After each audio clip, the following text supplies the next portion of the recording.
You're listening to the CyberWire Network, powered by N2K.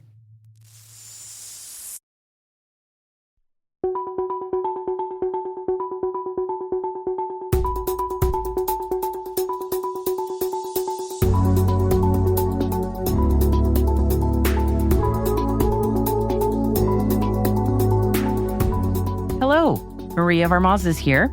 Thank you for joining me today. 2026 is a big year for us here at N2K Networks. We are celebrating the 10-year anniversary of the CyberWire Daily. Yeah, time flies when you're having fun. In today's N2K CyberWire special edition, we're reflecting on a decade covering leaks, espionage, and influence operations. So much intrigue. And for this retrospective, I'm chatting with none other than Dave Bittner, host of the CyberWire Daily.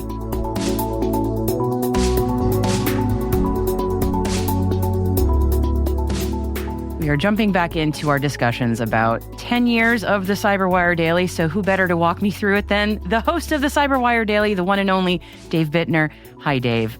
Hello. I've been here the whole time. You haven't left. We're doing this again?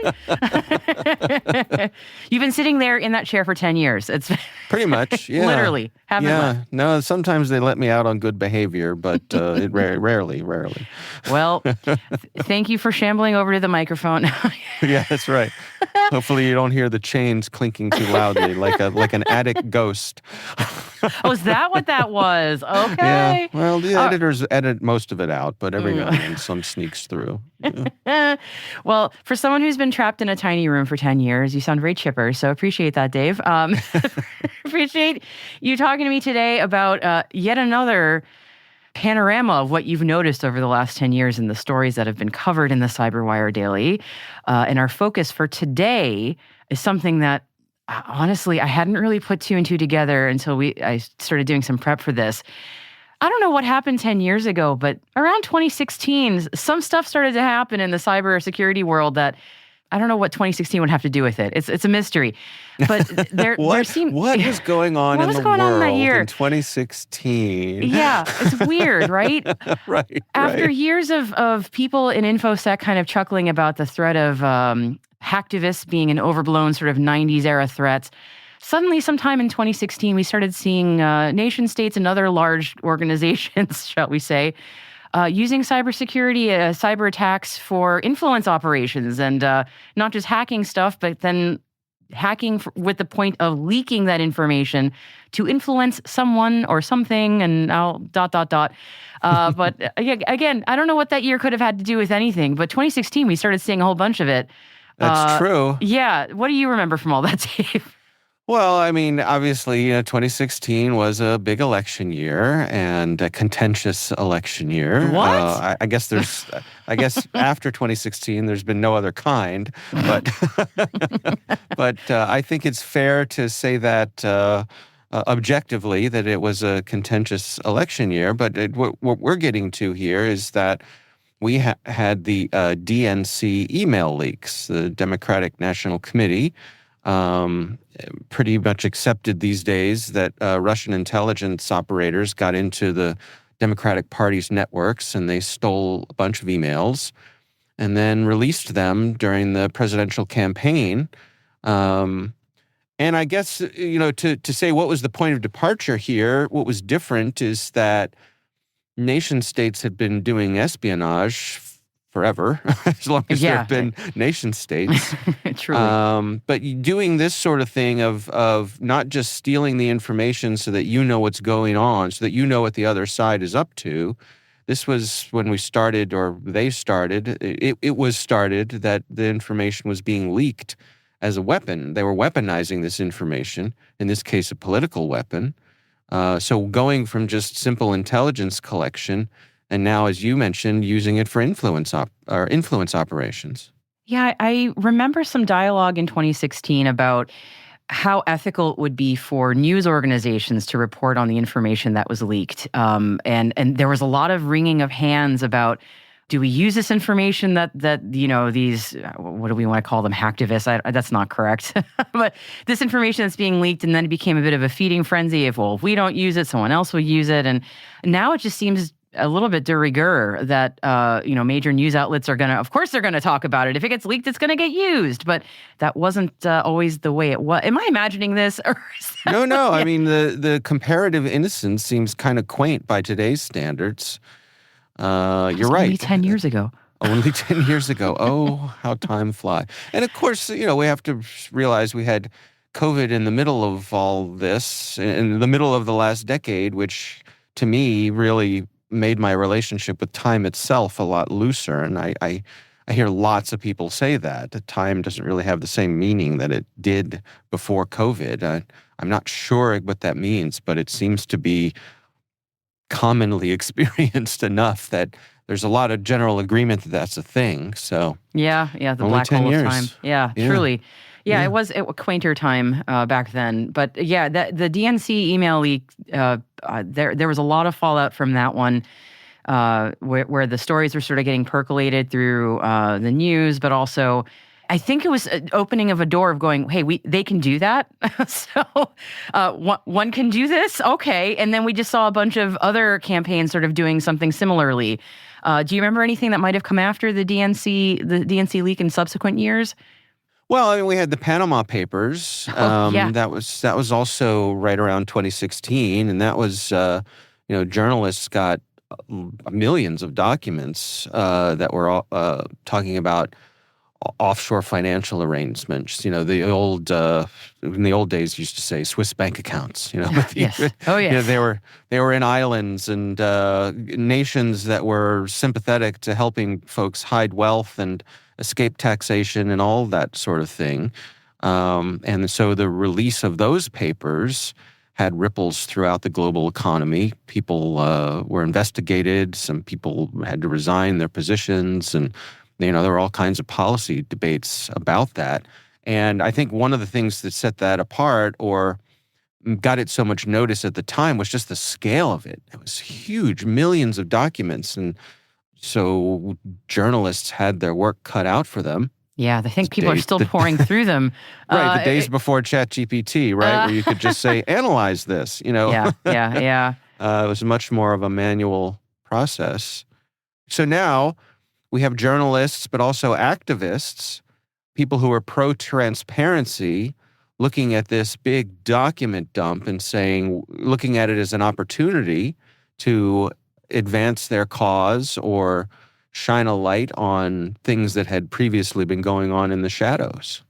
Yeah, and I imagine flipping it around a little bit, organizations that were looking at these massive leaks happening that were affecting, like the DNC or whatnot, maybe companies were thinking, I can't imagine how this would necessarily be relevant. Of course, I'm being very naive here, but the idea of a business being hit with such an attack where their IP being leaked is obviously a business level disaster, but internal emails or policy decisions being made, that also could really affect how a company would work. I'm not sure if that was as heightened a fear pre-2016 as it then became after all this. I'm thinking of SolarWinds. That's the one. Right. Well, but it was a great point. I mean, so now companies are thinking about the reputational damage of a potential leak. They're looking at something like this and they're saying, the board of directors are pulling their CISO into a meeting and saying, could this happen to us, right? Could all of our information, could the confidential conversations that we have among ourselves as a board of directors, could they be accessed and leaked? Because if it can happen in the Panama Papers, if it can happen to the DNC, it could happen to anybody. And in some ways, I wonder if that kind of primed the pump for ransomware with the fear of reputational damage beyond just the actual theft of the information itself. Yeah, because the fear used to be, if our service goes down or our website gets defaced, and I'm going back a while, that's egg on our face. And then, customers won't trust us that we're good at our jobs. And now it's like, again, that almost feels, actually, it does honestly feel kind of quaint, like your service goes down. I mean, not great, but, how about, all those board chats get leaked, and that's then you're in the news cycle for reasons you really don't want. And that is really a mess, to put it politely. Right. And then, following that, we have the shadow brokers, who were releasing these offensive cyber tools that had been linked to the NSA. That was the scuttlebutt that these offensive tools originated within our own intelligence community. And one of them was Eternal Blue, which later came to be used in things like WannaCry. And then, a year after that, we had WikiLeaks publishing documents describing CIA cyber capabilities and operational techniques. So it's not just others, right? It's not just the rich and the powerful who are hiding their money. These are national security concerns. When our own tools are being exposed, our own tradecraft is being exposed, and by these hacktivists and other people who are interested in public disclosure, that's a huge concern as well, and also new. I remember hearing about the Pegasus project, and that on its own was a commercialization of weaponization, if that... Yeah. I mean, so you had these capabilities, which I think previously had been limited to in-house intelligence agencies. And now with Pegasus, you have these sort of surveillance tools available on the open market. And Pegasus claimed that they were being very selective with who they sold these things to, but there's evidence to the contrary. Yeah. It's been found being used by many folks that either Pegasus turned a blind eye to, or did not know, or it got passed around, right? But that was new as well, that now there's commercialization, there's a market for these tools, both for other intelligence organizations, but, all the way from industrial espionage to, just commercial regular spyware became a thing, right? I want to know if my, wife is running out on me or not. And so I'm going to put something on her phone or her on mine. It's just that it trickled down to just being something in the public awareness that you could just buy. It strikes me when we're talking about all of these things, from Pegasus to just the influence operations and all the different leaks, the huge change in norms around all this. I don't think we can overstate that. I don't want to hang too bright a lantern on it, but let's go back to 2016, right? I think it's fair to say, again, objectively, that with 2016 came a very different expectation politically when it comes to norms, right? And as we're still in that today. So people threw the gloves off. There's things that would not have been imaginable. What's the old saying way back when? The quaint thing, was it Churchill who said, "Gentlemen don't read each other's mail"? Probably have that wrong, but there was, someone of historical significance said that. Yeah. Something misattributed to Churchill, That's often is the case. Sure. It was either Churchill or Mark Twain, right? I don't know. Yeah. So, but again, quaint, and certainly espionage organizations were reading each other's mail from the beginning of time. But the point is, there was a norm that is no longer there. And through these leaks, through these capabilities, and now even with things like ransomware, which we talked about in a previous episode of our conversations here, it's the reputational damage that's huge. A lot of these actors, they're not even worried about locking the stuff up anymore. They just want to do a smash and grab and threaten to leak it. And that's enough. Yeah. And even as you're describing it, and I'm thinking back to the public perception, or at least how I perceived the public perception of these kinds of things. Going back 10 years ago with the DNC leaks and even the Panama Papers, there was a lot less cynicism. I'm not saying none, and certainly within the InfoSec community, there was a healthy amount of cynicism, I would say. Right. But in it's an industry more cynical than most. I was going to say, I'd be disappointed if they weren't. Yes. Yeah, but I mean, in the general public, I would say 10 years ago, it was almost this has been leaked. This is for the public good. There's a reason this is being sent out, so we all should know about it because something needs to change.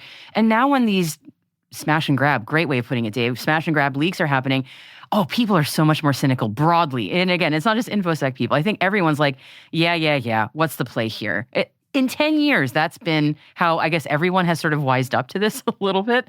Yeah. I think we're also much more primed to be more cynical when it comes to the information that's coming at us, particularly online, that we're not as trusting as we used to be by necessity. And now we've got, wait for it, AI. I knew you were going to say it. I knew you were going to say it. Everybody drink. Right. Everybody drink. Right. It's the free square on our bingo card. Yeah. So pouring the lighter fluid on the burning gas grill, bad idea. But here we are. Yeah. I mean, do I even need to steal the stuff anymore to upset your reputation? Now we can just make things up. Yeah, just make it up. No one's going to care. Just make it up. Yeah, isn't that wild? When people can no longer trust their eyes or their ears or, because it all can be fabricated convincingly, to me, that's another shift. And that's another thing we're going to have to deal with. How do you establish a chain of custody of information or video or photos or audio file, interviews, any of that stuff? I was just thinking of George Orwell, as you said, that you were probably referencing him as well. The party told you to reject the evidence of your eyes and ears. It was their final, most essential command. Right. That's where we're at right now with, Right. Wild. When anything can be dismissed as fake news, Senator, who was that young lady we saw you with? And they can just respond and say, fake news. We're done here. Right? Sticks and stones or something like that. Right. I mean, but again, it all swings back around to norms. What is expected? What do we expect from the people we elect or the people we do business with or even the people we choose to have as our friends? There's so much more skepticism and cynicism. It's just a really challenging time. I don't know about you, but I find it to be quite often exhausting to try to wade through all of this stuff, right? Yeah, absolutely. And in that way, many industries, but cybersecurity certainly is a mirror to what's going on more broadly.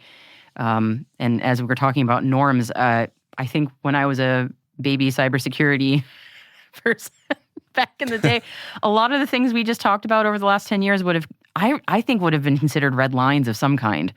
And we just kind of kept stepping over them and looking back and going, did we just do that? I guess so. Okay. And then we're just doing it again. And that's wild. I thought that was a super no-no. And here we are. And that's the world we're in now. And but I think that's a really powerful point as well, because something that I've observed over the past 10 years is nation states' reticence to draw red lines when it comes to cyber.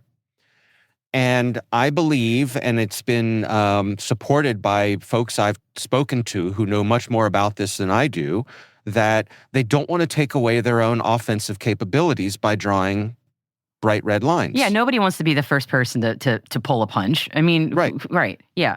Yeah, they don't want to say this is off the table if behind the scenes we're using those tools for our own purposes.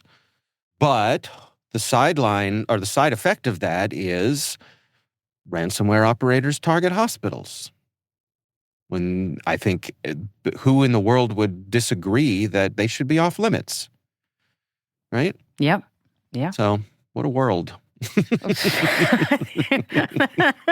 think all of our 10-year anniversary conversations have ended up with us going, man, are we in a better place now than we were 10 years ago? Right. But you think about, how much of cyber conflict, what we put under the air quotes of cyber conflict, I'd say 10 years ago was much more technical in nature And now I think it's much more societal. I think it's much more political, as nations around the world have seen how much cyber is a force multiplier, because you don't need aircraft carriers to do cyber, right? Yeah.